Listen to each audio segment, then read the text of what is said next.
বিসমিল্লাহির রহমানির রাহিম। আপনি কি কখনও গভীর মনোযোগ দিয়ে রাতের আকাশের দিকে তাকিয়েছেন? অসংখ্য তারা, বিশাল আকাশ, ভেসে চলা মেঘ, সূর্যোদয় ও সূর্যাস্ত, এসব কি কখনও আপনাকে ভাবিয়েছে, এত নিখুঁত সৃষ্টি কে করেছেন?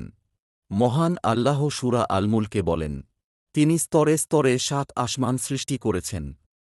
তুমি পরম করুণাময় সৃষ্টিতে কোনো অসামঞ্জস্য দেখতে পাবে না। আবার তাকিয়ে দেখো, কোনো ত্রুটি দেখতে পাও কি? তারপর বারবার তাকাও।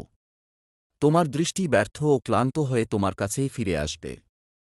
আর অবশ্যই আমি নিকটবর্তী আকাশকে প্রদীপসম তারকারাজি দ্বারা সুশোভিত করেছি। সূরা আল মুলক ৩-৫। এই আয়াতগুলো আমাদের একটি গভীর শিক্ষা দেয়। মানুষ যত উন্নত প্রযুক্তি আবিষ্কার করুক না কেন, আল্লাহর সৃষ্টির মতো নিখুঁত কিছু তৈরি করতে পারবে না।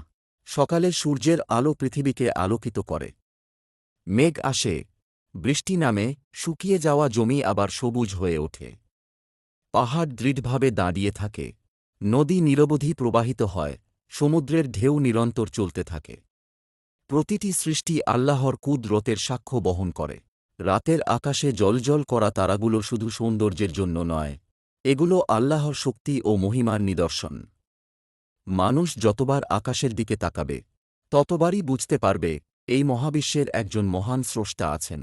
কুরআন আমাদের শুধু পড়ার জন্য নয়, চিন্তা করার জন্য আহ্বান জানায়।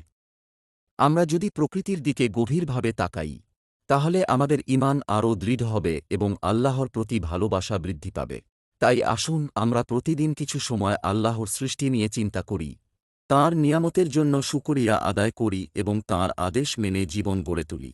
হে আল্লাহ, আমাদের এমন চোখ দান করুন, যা আপনার নিদর্শন দেখে শিক্ষা গ্রহণ করে। আমাদের এমন হৃদয় দান করুন, যা আপনার স্মরণে প্রশান্তি লাভ করে। আমাদের ঈমানকে দৃঢ় করুন, আমাদের গুনাহ ক্ষমা করুন এবং কুরআনের আলোয় আমাদের জীবন আলোকিত করুন। আমিন।